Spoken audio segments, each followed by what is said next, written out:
Aloha mai kako, how you folks doing? In this video, I'll be talking about the legend of Hina, or the moon goddess in Hawaiian legend. So let's get started. The legend of Hina, the moon goddess, is a tapestry of Polynesian mythology, rich with stories of transformation, love, and the eternal quest for freedom. Hina, known across the islands as Hina, Sina, Hine, or Ina, is a figure whose essence remains the same: beauty, independence, and the eternal pursuit of freedom. Her journey is a tale of a goddess who refused to fade into the shadows, seeking the moon as a home where her light could shine forever.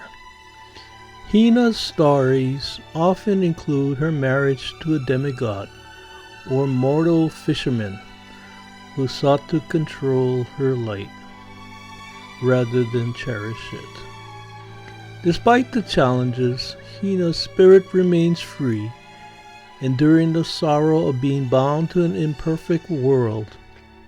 Her legacy continues to influence Polynesian cultural views of femininity and divine balance, symbolizing the luminous strength of women and the eternal rhythm of creation. Let's talk about the radiant one of the Pacific skies. In the vast expanse of the Polynesian islands, where the ocean whispers secrets of gods and ancestors, there shines a divine figure whose light touches every shore, Hina, the moon goddess. Okay, now her name appears across countless islands, Hina, Sina, Hine, or Ina. Yet her essence remains the same: beauty, independence, and the eternal pursuit of freedom. This is her story, the journey of a goddess who refused to fade into the shadows, who sought the moon not as a symbol of escape, but as a home where her light could shine forever. Let's talk about the earthly beginning, Hina of the silver glow. Long ago, in the age when gods still walked among mortals, Hina lived as a woman of extraordinary beauty and wisdom. Her radiance rivaled the glow of the moon, her laughter shimmered like light on the ocean, and her spirit was free as the sea winds that dance across the islands. She wove fine tapa cloth, sang hymns to the gods, and spoke with the birds, a divine soul in human form. Yet despite her grace, Hina felt the weight of a world that bound women to obedience and mortals to decay. In her heart stirred a longing to transcend the cycle of birth and death, to find a place where beauty and spirit would never fade. Let's talk about the marriage of duty, Hina and the mortal world. In many tales, Hina was married to Aitu, a demigod or mortal fisherman, a man strong but arrogant, who sought to control her light rather than cherish it. In other legends, she was wed to the eel god Tuna, who coiled possessively around her, claiming her as his own. Each version echoes the same truth. Hina, radiant and free, found herself trapped by expectation. She endured her role with grace, but felt the quiet sorrow of being bound to an imperfect world. She watched the moon rise night after night, its silver light a mirror of her own soul, as she whispered, "There lies my peace, there lies my home." Let's talk about the call of the moon. One night, as Hina gazed upon the sea, the moon called out to her, its reflection shimmering upon the waves like a silver pat. It was not the voice of a god commanding her, but a gentle whisper of destiny. Come, Hina. The earth has borrowed your light long enough.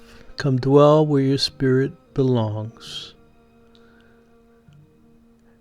With heart aflame, Hina gathered her tapa cloths, her creations, her art, her identity, and set forth toward the sea. The ocean waves rose to greet her, not as a barrier, but as a bridge to eternity.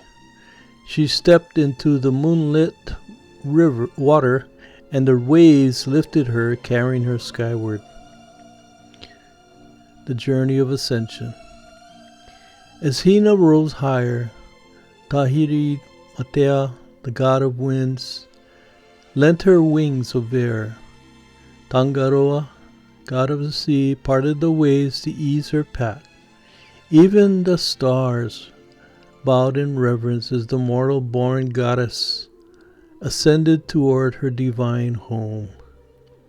But the journey was not without peril. Dark spirits of jealousy, seeing her escape, hurled storms and shadows at her. Hina wrapped herself in her glowing tapa cloth, now radiant as moonlit light, and pressed forward through the storm. Each step she took shed a layer of mortality until her spirit shone pure and luminous. At last she reached the moon and became its goddess, eternal and unbroken. Okay, now let's talk about the journey of ascension again. From her celestial throne, Hina looked down upon the world below. She saw lovers whispering by moonlight, mothers rocking infants beneath her glow, and travelers finding their way across the sea by her silver path. Okay. Now, she became the guardian of time and transformation, her waxing and waning symbolizing the cycles of life, growth, decay, renewal. In the full moon's glow, she blesses the living with inspiration and clarity. In her darkened phase, she teaches rest, reflection, and surrender. Thus, Hina is not merely a goddess of beauty. She is an embodiment of divine evolution, reminding mortals that freedom lies in transformation, not escape. Now, there's variations across the islands regarding Hina. So, island tradition, name, role, and aspect. Hawaiian, Hina, the goddess of the moon, mother of Maui, associated with creativity and independence. The Tahitian Hina, lover of the moon, symbol of beauty, transformation. Samoan, Sina, associated with wisdom and love. Her legends link her to the creation of coconuts. Cook Islands, Hina travels to the moon on a giant fish representing courage and perseverance. Every island gives her a new face, yet the heart of her legend remains the same. A woman who refused to dim her light for the comfort of others. The eternal feminine lessons from Hina. Hina's myth is deeply spiritual, yet profoundly human. It's a reflection of female divinity, self-realization, and independence that transcends time and culture. Key lessons from Hina's journey: freedom is sacred. The soul must rise above limitation to find its true form. Creation is divine power, or art. The tapa cloth becomes a symbol of self-expression and divinity. Transformation is eternal. Every end is a new phase. Every dark moon is a prelude to renewal. Beauty is strength. The true radiance shines brightest when born from courage and truth. Hina reminds us that the moon's light is never lost. It simply returns renewed. Hina's presence in modern Polynesia. Even today, Hina lives in chants, dances, and moonlit rituals across Polynesia. In Hawaii, her name is invoked during Mahina, full moon ceremonies. Artists, poets, and women continue to draw inspiration from her, the goddess who claimed her destiny among the stars. When the moon rises over the Pacific, its reflection across the ocean is still called Hina's path, a silver trail leading from earth to divinity. Now, the legends of Molokai. Let's talk a little bit about that. Molokai Nui a Hina. There's a song called Molokai Nui Hina, Great Molokai, Child of Hina. Now, historic information. In Hawaiian tradition, there are descriptive sayings for each island which reveal the characteristics for which it is well known and respected. Four of the most famous sayings for Molokai provide insight into her history and character, the time-honored values of her people, and the close relationship of her people to the land. Molokai Nui a Hina, Great Molokai, Child of Hina. The saying, Molokai Nui a Hina, or Great Molokai, Child of Hina, affirms that Molokai, like a human child, was born to a mother and father. Wakea, god of the sky, and Hina, goddess of the moon and weaver of the clouds. The traditional legend of origin established that the island of Molokai, like a child, is small and fragile.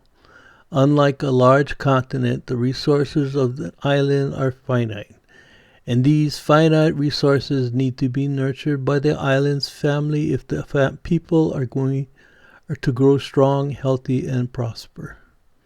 Many of the families of Molokai trace their roots in the island back to antiquity, making the island an integral part of the ancestral family. Molokai's modern-day stewards have a special responsibility to care for the island as they would care for a member of their own family, a responsibility bequeathed to them by Hina, birth mother of the island. Now, I was born on July 20th, and Hina, I'm a moon child, and Hina is the moon goddess, or Mahina. And by the way, I was also born in Palolo on Hina Street, which amazingly, the correlation there. Anyway, that's the story of the goddess Hina. I hope you enjoy this video. Mahalo for watching, and ahui ho.